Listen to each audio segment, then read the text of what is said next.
with the three sources of scientific evidence that proves that we now have overwhelming evidence of the need to transition the global economy within prosperity, within planetary boundaries. The first one is that the human pressures on the planet has now reached a crisis point. The era where we can continue with economic growth without putting the stability of the planet at risk has come to an end. Welcome to the Anthropocene. The second is that these pressures on the planet are now at risk of causing irreversible, potentially catastrophic tipping points that would irreversibly drift away from the life support we depend on. And the third is that we are now understanding, for the first time with scientific evidence, that our world economy depends on the extraordinary stability of the Holocene. We leave the last ice age 18,000 years ago and enter what you see here, this extraordinarily stable 12,000 year, which is a 14 degrees Celsius global mean surface temperature with a maximum variability. Can you imagine? A plus minus 0.5 degrees Celsius, which gives us the corridor of life that is the basis for all our life support. And then we come to the start of the Industrial Revolution and look at that kickoff point. We push ourselves outside of the corridor of life. We have in the next 3 to 5 years a trajectory of breaching 1.5 degrees Celsius of global surface temperature rise, and we're heading towards a disastrous, unmanageable, in terms of scientific evidence, 3 degrees Celsius world in the next 75 years. This exponential rise originates from multiple exponential hockey sticks. To the left, you see the socioeconomic pressures from GDP growth to material use. On the right-hand side, the impacts on the Earth system. These are the hockey sticks of carbon dioxide, biodiversity loss, degradation. I won't count them. You can pick any parameter that matters for human well-being and the global economy. They look the same. Up until the mid-1950s, we have incremental linear impacts, unsustainable pressures indeed, but on an infinitely large Earth system. And then off we go in the moment of the great acceleration in the mid of the 1950s, and we're now at the ceiling of these hockey sticks, hitting the ceiling of biophysical, hardwired processes that regulates the very functioning and stability of the system. And unfortunately, dear friends, we're still following a dangerous path. 2025 data, which you see here, carbon dioxide, methane emissions, nitrogen oxide continue rising. Ice mass, sea level rise, continue rising. Actually, temperatures are increasing faster than we had expected.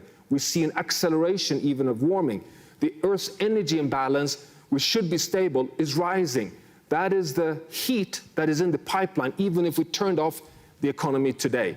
This pushes us closer to tipping points. Tipping points are biophysical large systems that in a healthy state can cool the planet by being dominated by dampening feedbacks. Push them across thresholds and they will change feedbacks and self-amplify warming and undermine the basis for stable economies. We've mapped those big climate tipping point systems. Here you have them. 16 systems across the entire planet that regulates the stability of the climate system. 6 of them are in the Arctic, the Greenland ice sheet with 7 meters sea level rise stored in the ice mass, the AMOC, the overturning of heat in the North Atlantic, the Amazon rainforest, the richest biome on terrestrial ecosystems on land, 3 of them down in Antarctica, and of course also the tropical coral reef systems. They are across the entire planet. These are the systems we depend on. 6 of them are likely to cross their tipping points if we permanently exceed 1.5 degrees Celsius. So this, dear friends, is what adds up scientifically to the heuristic equation you see on the screen. Welcome to the Anthropocene. We're now in the driving seat, the dominating force of change on planet Earth. We now know that the Holocene is the planet we depend on for our civilizations. We've been around on planet Earth for 250,000 years. We've lived like hunters and gatherers, a few million people in caves during ice ages, but our economy, our world, can only thrive in a Holocene reference point as a desired planet, and tipping points are hardwired. Push the systems too far, and we will irreversibly drift away. That is why we need to define a safe operating space for the world economy on a stable planet, and science can now do it. We've been, for the past 20 years, mapping the Earth system processes, which you see to the left here, that regulates the stability of the Earth system. We've been defining control variables with Earth observation data and analytics for all of these, 13 control variables, uncertainty ranges, and quantified, for the first time, safe boundaries, go beyond them, and we risk causing these irreversible changes. Now, here you have them. It gives us a safe operating space. That's what you have here in green. It's the climate system, it's biodiversity, it's land system change, it's the bloodstream of the whole Earth system, the hydrological cycle. It is the nitrogen phosphorus cycles of eutrophication. It's stable ocean, it's aerosol loading, it's chemicals, and of course, the stratospheric ozone layer. 9 systems. If we're stewards of them, we have a good chance of prosperity and equity for humanity on planet Earth. What you see here is the planet of Adam Smith. This is the wealth of nations. This is the basis for economic growth as we understand it. It was essentially a very forgiving planet. We could go on quite unsustainably without having invoices being sent back to the economy. Here you have the 1950s, the takeoff point of the Great Acceleration. Already then, we had actually agriculture that was destroying biodiversity, and we were loading chemicals. You all remember Rachel Carson and Silent Spring. This is the moment of Robert Solow. This is the neoclassic economic growth model that we still operate under still today. But look at what's happened. 1960, we're still operating very large in a safe operating space. 1970s, 1980, and then we have the big takeoff point. We breached the climate boundary in 1988. Bang! We have overloading of nutrients and dead zones in the ocean from nitrogen phosphorus loading, which reaches point of a critical stage. And it just continues. 2020s, 2010s, 2020, 23, and finally, we are at a point of the scientific most recent update where we conclude in 2023 that 6 of the 9 boundaries were breached, and that is what you see on this slide. And finally, we have now ramped up and updated the science every year, and this is the 2024 Planetary Health Check, and here you have the 2025 most recent update. So we are ourselves in science also providing you with a state-of-the-art diagnostic at a much higher frequency. What you see here is a dire message to humanity. 7 of the 9 boundaries are outside of the safe operating space. It's not only a climate crisis, we're doing a double mistake. We're loading their system with unsustainable levels of heat, and at the same time undermining the resilience of the living biosphere, the ocean and the biosphere that can dampen this stress. This is the situation we're in. When we integrate all these 9, we come to the following conclusion. We are outside of the safe operating space. We have a real challenge on our watch, but we are in the yellow danger zone, which is the scientific uncertainty range. We're not yet fully in the red zone, where we are very likely to cause a planetary scale drift away from stability. What does this imply? Well, one is it's urgent, but 2, it's not too late. The resilience of the planet biogeochemically is still dominated by dampening feedbacks. Despite all unsustainable pressures, she's still standing. She's wobbling, but still standing. Now, this is proven in the following slide. Look at this data. This is the Global Carbon Project on the global carbon cycle, which is an attribute of essentially all the biosphere boundaries and our fossil fuel burning. Above the 0 line is fossil fuel burning and deforestation. That's the pressure we're putting, loading heat into the system. Under the 0 line, you see in blue the carbon uptake in the ocean, in green the carbon uptake on land from intact nature, a phenomenal increase of uptake when we continue stressing the system. It's only that gray sliver you see there, which is the net amount of carbon which remains in the atmosphere, causing the 1.5 soon degrees Celsius of warming. So far, the crisis we're talking about. But look at the graph. Despite the stress, a healthy planet has been very forgiving and dampening this stress. The problem is, you can actually see it, I think, if you look at this graph, that the green line is starting to flatten out. We're having very worrying signs that the carbon uptake in the land-based biosphere is going down. The resilience of the planet is under jeopardy, and this is what we now understand. Secondly, we may be underestimating the tipping point risks. And here's just one example. This is the richest biome on land on planet Earth, the Amazon rainforest. Climate science has been communicating for many years that the risk of tipping this system into a degraded bush savanna, which we know can happen, will not happen until we reach 3 to 5 degrees Celsius of warming, meaning low risk.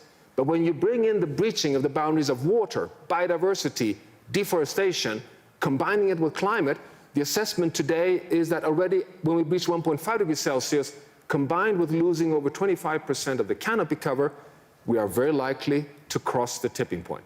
Professor Carlos Nobre, Brazil's leading Amazon rainforest scientist, is in public statements very clear, we're very close to a tipping point in the Amazon rainforest. So there we are. And this is the safe operating space that we're trying to define scientifically. We're pushing ourselves to the edge.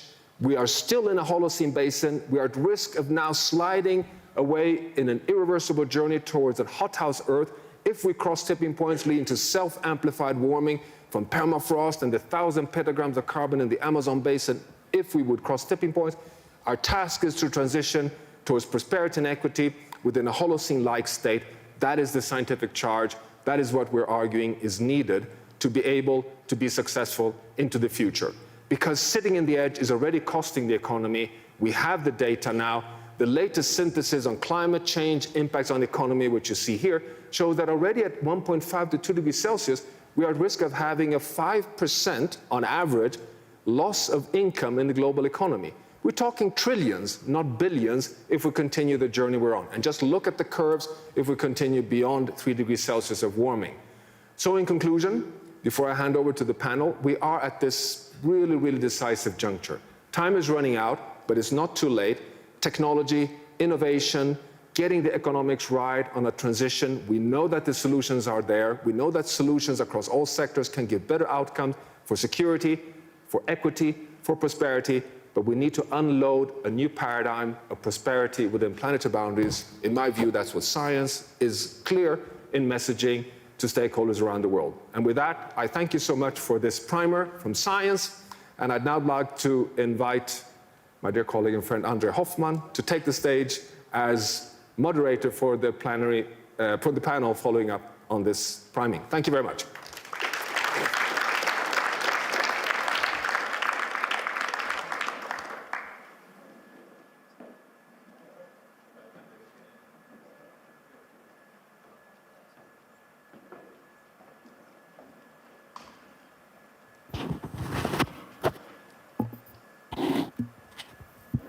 So, thank you very much, Johan, for this absolutely appropriate setting for our panel. As you can see, the situation is not just something that could be dangerous, it's something that is dangerous, and we need to sort of look at how what sort of remedy we can bring to this situation. The theme of our panel is how can we build prosperity within planetary boundaries, and you've seen that out of the 9 planetary boundaries, we've already crossed 7. So action is required, and it's not just a question of doing no harm, it's also a question of regenerating. And I think that's going to be a theme for the outstanding panel we've been able to constitute here. We have really some outstanding individuals whose life evolve around what is happening here, and they represent different sides of the same argument. We have a government minister, we have a CEO of a large company, we have experimenters in energy transitions. So we're going to have a really, I hope, fascinating conversation. Let me call them out one after the other. On my left, you have Alicia Barcena Ibarra. She's the Secretary of Environment and Natural Resources of Mexico. Thank you for coming, Alicia. Next to you, Alicia, we have Ramon Laguarda, who is the Chairman and Chief Executive of PepsiCo, an international food business. Thank you very much. Well done. Next to Ramon, we have Andrew Forrest, who is the Executive Chairman and founder of Fortescue in Australia. And we have at the end Sumant, who is the Sumant Sinha, sorry, who is the Chair and Chief Executive Officer of Renew in India. Now, I want to also underline the fact that Sumant and Andrew are members of the Alliance of CEO for Climate Leaders here in the World Economic Forum, and that Ramon has taken over the co-chairmanship of the CEO for Nature, which is another community we have created. So anyway, the rules of the game. We've been distributed some questions. We've been assigned some themes we want to discuss. I would suggest that we shouldn't satisfy ourselves with that. Just interrupt, just barge in whenever you feel like it. Let's try to keep this lively. So I'm going to ask the first question in an attempt that's not creating too much chaos, but please, after that, do. Yeah, I would be very grateful if you could. So the first question will go to Alicia, and I would like to ask you, in particular, Mexico, developing many activities. Strategies have to be inclusive of all sorts of elements, but in particular, how can you sort of look at sustainable strategic development in a region which is so dependent on a natural environment? So if I can ask you to tell us what your solution is, we would love to hear about it.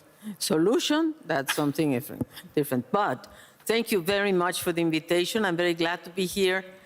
First of all, I guess that what just Johan presented to us is something that planetary boundaries are not negotiable.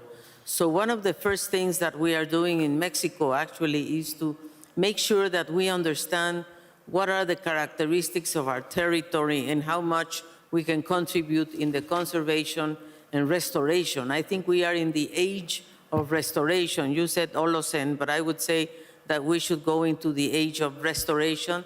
The earth needs to be restored. So what are we doing in Mexico? Very quickly, we are very much involved in the conservation of 30% of our territory for year 2030. So that's the first thing. What do we have in place and we need to conserve and restore?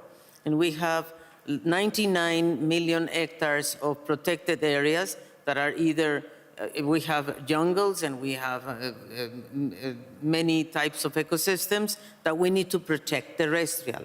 And we are also going to protect marine ecosystems. So we need to reach the 30% of protected areas in our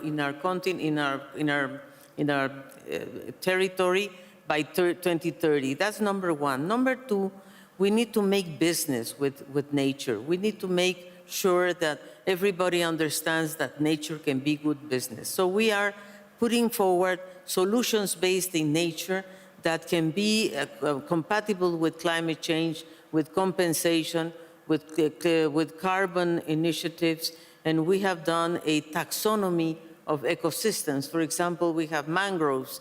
How much an hectare of a mangrove, a mature hectare of mangrove, how many carbon emissions can it absorb?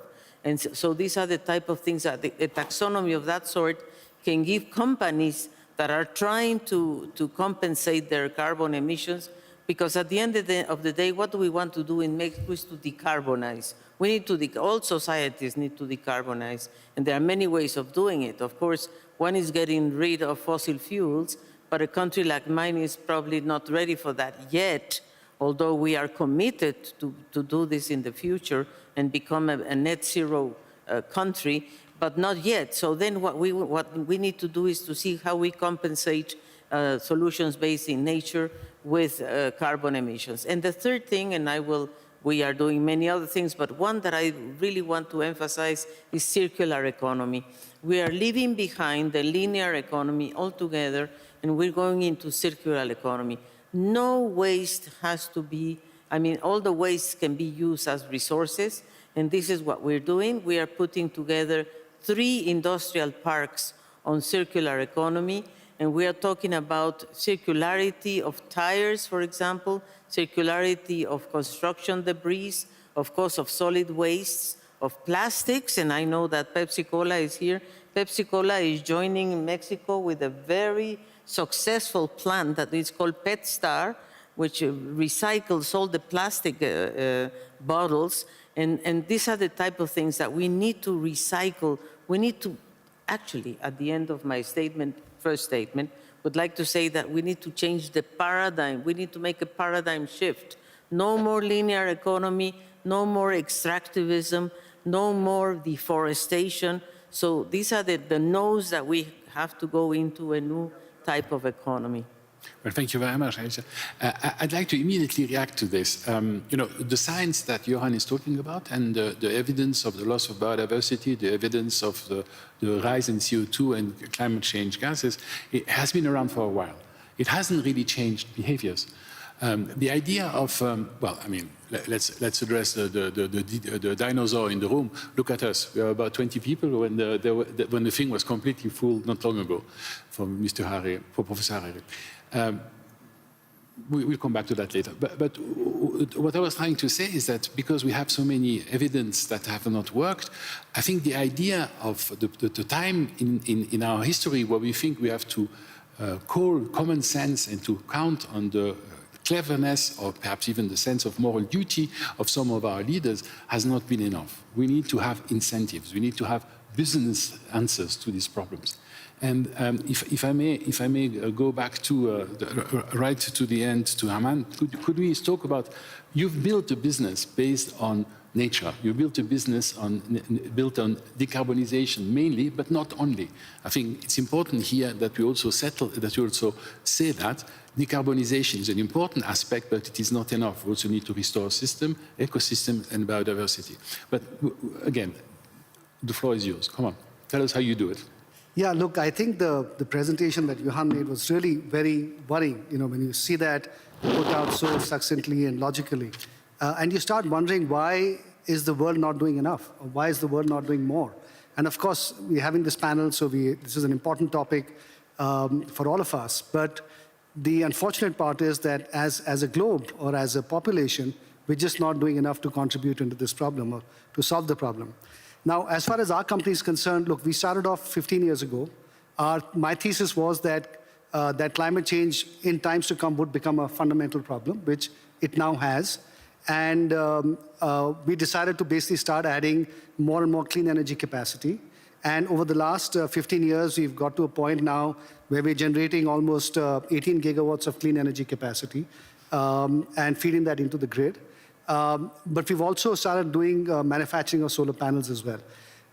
The point really is that we have to find a way to essentially decarbonize our electricity grids as far as possible. And we have to electrify everything also as far as possible. And that is something that is happening at a certain pace in some countries, but not enough in many other countries. We also have to electrify user industries, which is also not happening fast enough. And I'm sure Andrew will talk about the hard-to-abate sectors like his. Again, we're not doing enough. So the point is we have spots of good activity happening, but when you put the whole thing together, it's clearly just not enough at this point in time. One of the things we need to do is we need to build grids much more rapidly. And there's just not enough investment happening in the grid.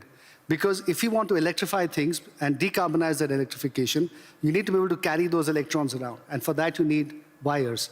And nobody really globally is investing enough on the electric system to carry these electrons across the world. The other thing is we need to invest much more also in things like green molecules so that we can address the hard-to-abate sectors. Even that is, some countries are moving forward.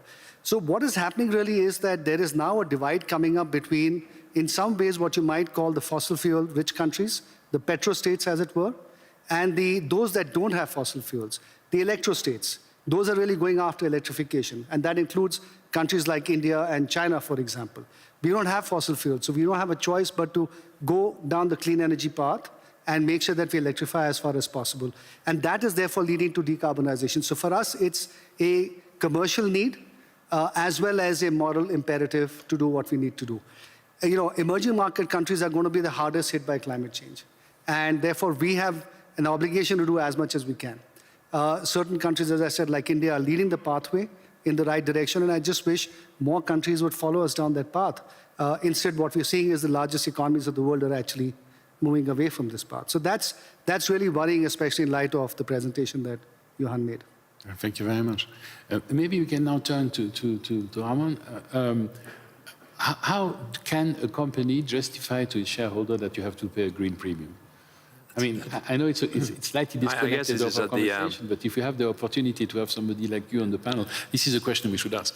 I mean, this is at the center of the debate, clearly, for companies. How do we reframe the problem? This is not about sustainability or profitability. This is about short-term or long-term. I think this is how we need to reframe the debate. So for a company like ours, and you probably know us from the beverage business, but we happen to be even a larger food company, a food company that sources over 50 crops in many countries around the world. So for us, the debate is we clearly are about growth. So growth is our business model, but growth for the long term means that we need to generate this growth without depleting the resources that will give us this future growth. So it's a very simple framing of the problem, but it has to be owned by the board. It has to be owned by, obviously, the CEO and the management team.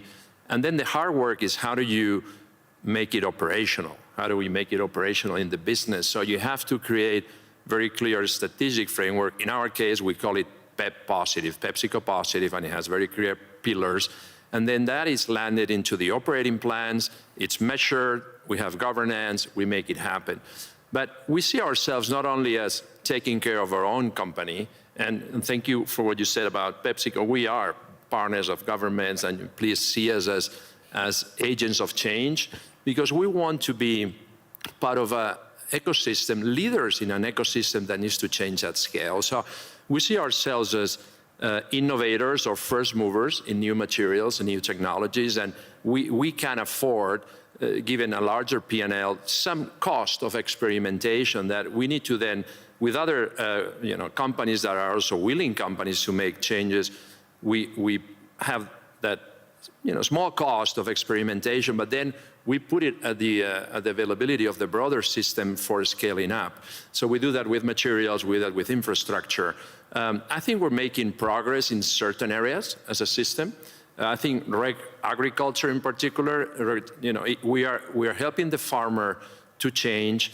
We need more efforts to help the farmer to change. That's where I think the private sector, but also the public sector can have a big role, whether you're talking about insurance, loans, early revenue creation for different kind of outputs. Those are areas where we can work together.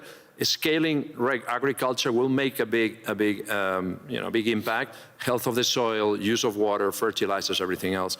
I think we're making good progress on water as well as a community.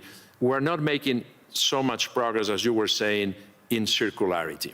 I think that is an area where I would put it at the center of the opportunity, because if we get too much scalable circularity, we can really make an impact on the resources that we use, and that is positive for the system. So we see ourselves as a company that for the long term needs to manage nature and profitability, and that's something we are getting better, but obviously with hiccups and trade-offs internally. We see ourselves as a company that needs to evolve the full ecosystem, and we want to be drivers, not only as catalysts on the private sector, but also working with the public sector in really channeling and having very clear ecosystem transformation. And obviously we want to be part of this community, World Economic Forum, where we think we can make an impact and a scale transformation. This is not about everyone doing the little thing. This is about all of us joining forces and making change at scale. That is very complex. It is a very complex topic, but I think we need leadership, and we need resources, we need accountability, we need discipline, we need everything that takes to make a change at scale.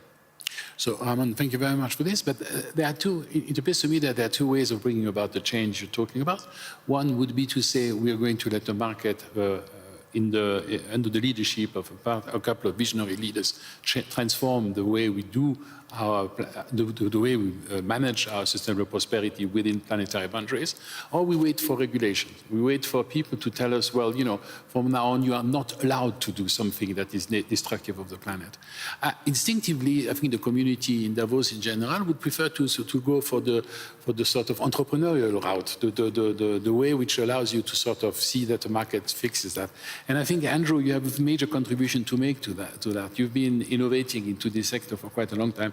And perhaps you can tell us what drove you to sort of innovate into that approach to bring about a change without waiting for the regulators to do it for us. Thank you. Can I kick off maybe with just values? And it's to all my fellow leaders here at the World Economic Forum. Values only matter when they're challenged. They don't matter in good times. Everyone can have great values in good times. When times get tough, that's when your values matter.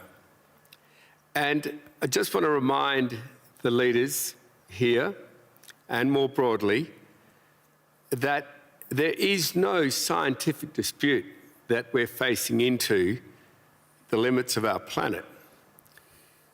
Even the most selfish political leaders know that there's boundaries to everything. the economy, and to nature.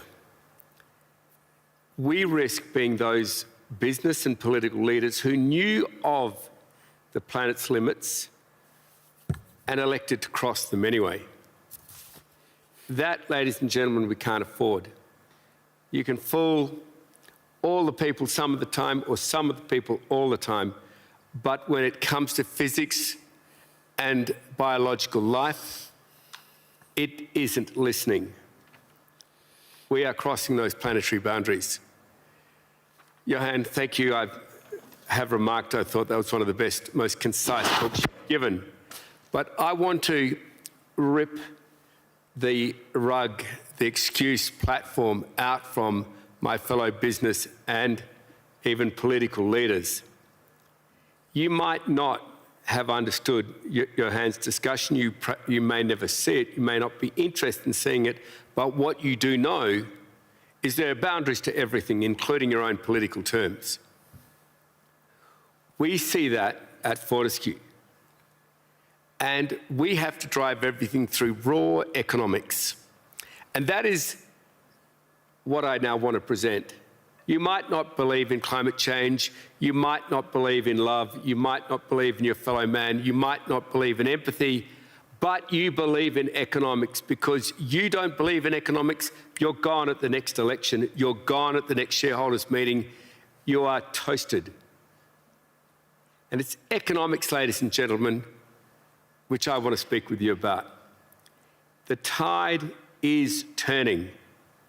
Our company burns 1 billion litres of diesel a year.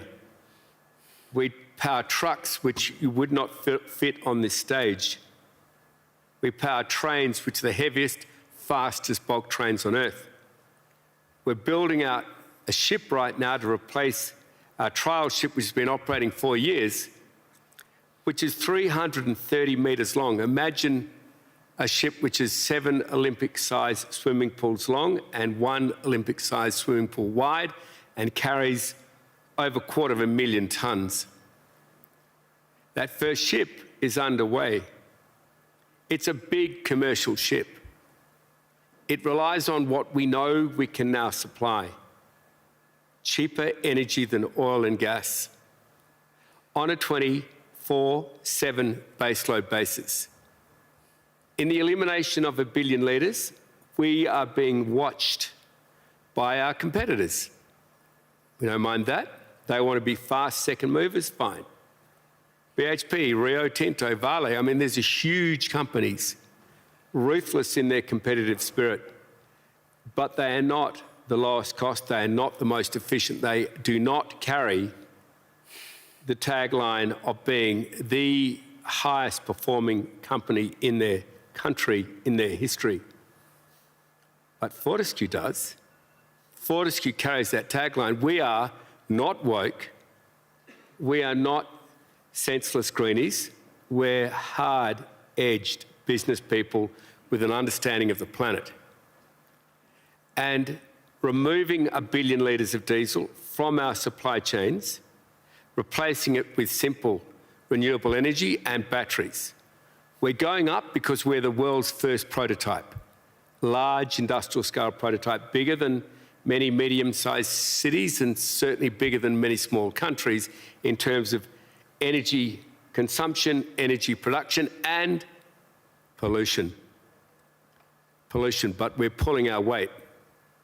I'm saying that out loud.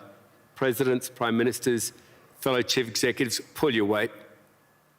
When we prove, and it's only 2 years out now, when we prove that we can save up to $1 billion per year in operating costs through removing over 1 billion litres of diesel from our supply chains, when we not just maintain but grow our competitive position, continue to outperform our peers, then the bell has tolled.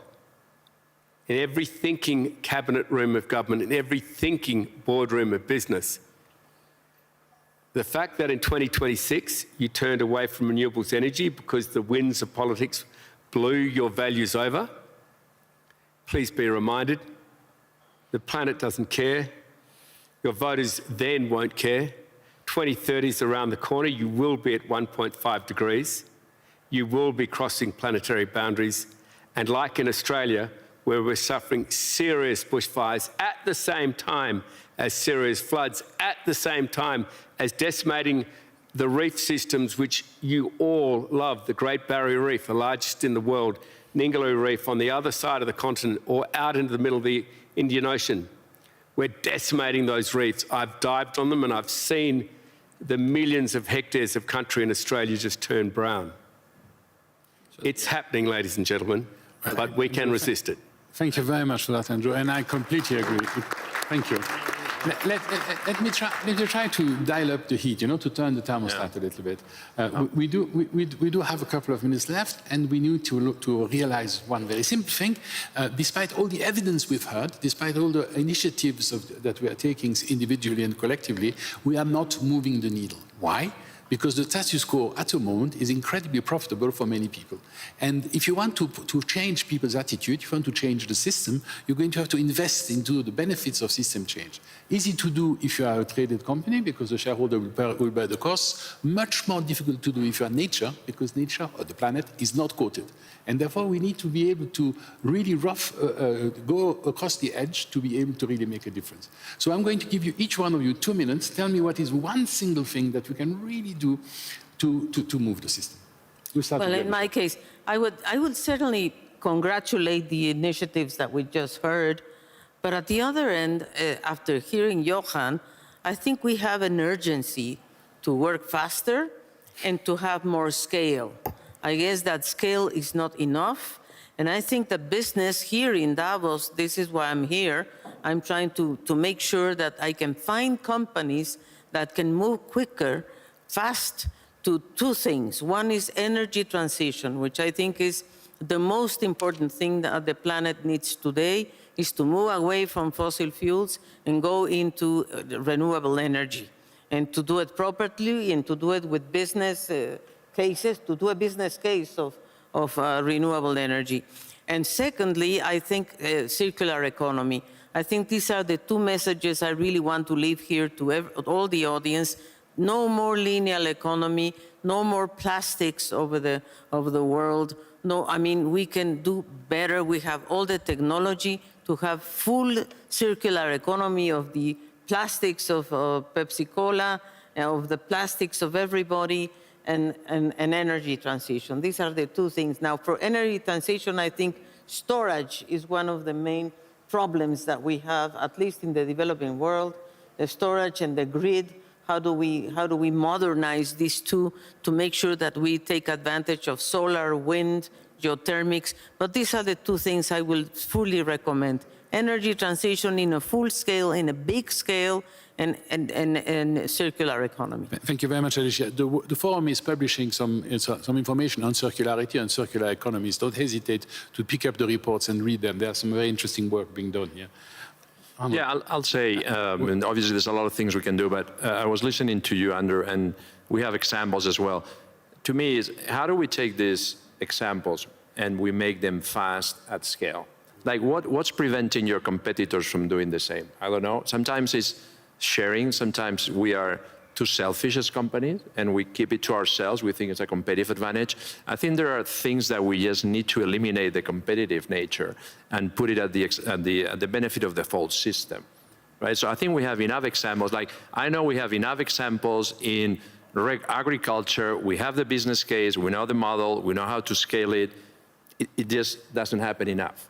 So how do we cooperate as a group? How do we become less selfish, more kind of team players?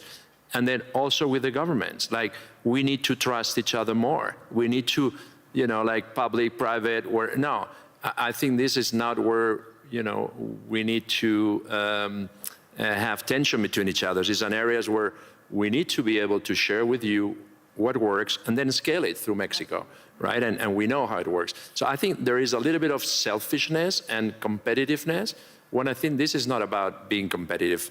The truth is that we haven't found a way for consumers to prefer our brands because of sustainability. It's not a competitive nature. It's more of let's change the system, let's think for the long term, let's make sure that 20 years from now we have resilient companies that can still produce great products at the service of consumers, profitable to our shareholders, and great for the communities where we operate, which is the big value creation. So if I can make a parallel with international companies, it's risk management with a payout in the long term. And that's not in the nature of the way we do business these days. Andrew, I'm sorry, we're running out of time, so I'm trying to speed up. I'll only be a minute. Just to endorse what you said, and Madam Minister, thank you. I do want to bring this to Mexico. I do want to scale this. It is perfectly simple. The flat line of technology for fossil fuel means that it's going to get more expensive. Any economist, any business person knows that. The technology growth, particularly in batteries, but solar and wind, is near vertical, which means that its operating cost, its capital cost is falling. We apply that with what we didn't have only last year, and that's incredibly reactive artificial intelligence to manage very complex grids. Humans can't do it. A cloud goes over a solar farm, everything changes, but instantaneous intellect like AI can manage these systems well. This is replicable. This can be taken to Pepsi, it can be taken to Mexico. It's fair enough that they might say, well, prove it first. My own chief executive of Energy and Growth in the audience here wants us to prove it first. I just say, you can see the trend now. It's going to be successful. We'll prove it within 2 years, but follow us now and we'll make the technology available to you now. Next stop, Thank you. Mexico. Next stop, Mexico. Excellent. Thank you very much. Sumant, Yeah, look, you I have 45 seconds, just so that we know. Yeah, thank you. Look, I think that the best solution here is what Andrew alluded to, which is technology. Technology is going to take us in a direction that is going to make eventually clean energy so much cheaper than the alternative that there'll be such a strong commercial reason to implement it that nobody is going to go after fossil fuels any longer. And those people that are investing behind fossil fuels today will essentially have stranded assets and will get left behind. So I think the fundamental factor that I'm meeting so many exciting companies even here that are doing so much interesting and fantastic research and coming up with new technologies, whether it's on green hydrogen, whether it's in storage, whether it's in generating new solar and wind and other, fusion, for example. So there's a lot of exciting stuff that is happening. And I'm pretty convinced in my mind that in the next 5 to 7 years, we'll see totally new technologies coming out in the clean energy space that we cannot anticipate today. And those are the things that I think ultimately, if implemented at scale, which there is no reason for us not to, if they're commercially sensible, there'll be a ton of capital coming in behind it. I think that's going to be the solution. We'll essentially end up blowing, and I hate to say this, but the fossil fuel sort of system out of the water. But it's going to take a little bit of time, but it is going to happen. Great. Thank you very much for that. Maybe if I can just finish this part of the panel by a call to action. I mentioned the dinosaur in the room before. Look at us. We are not enough convinced of the necessity of what's happening. You've heard it from science. You've heard it from our panelists. It is happening. And if you don't do something about it, we are going to be in trouble.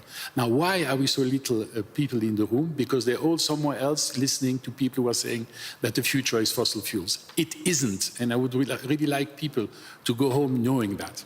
Number one. Yes. Yes. Secondly, I really would like to thank most sincerely my panel. You are outstanding, and you've done that very well. And together possible. Collaboration is better than domination, and we will get there onwards. And thank you to the Center for Nature and Climate of the World Economic Forum, who has put together not only this panel, but has done all the work during the year to support this. So thank you very much to everybody. Thank you for coming. Thank you. Yeah.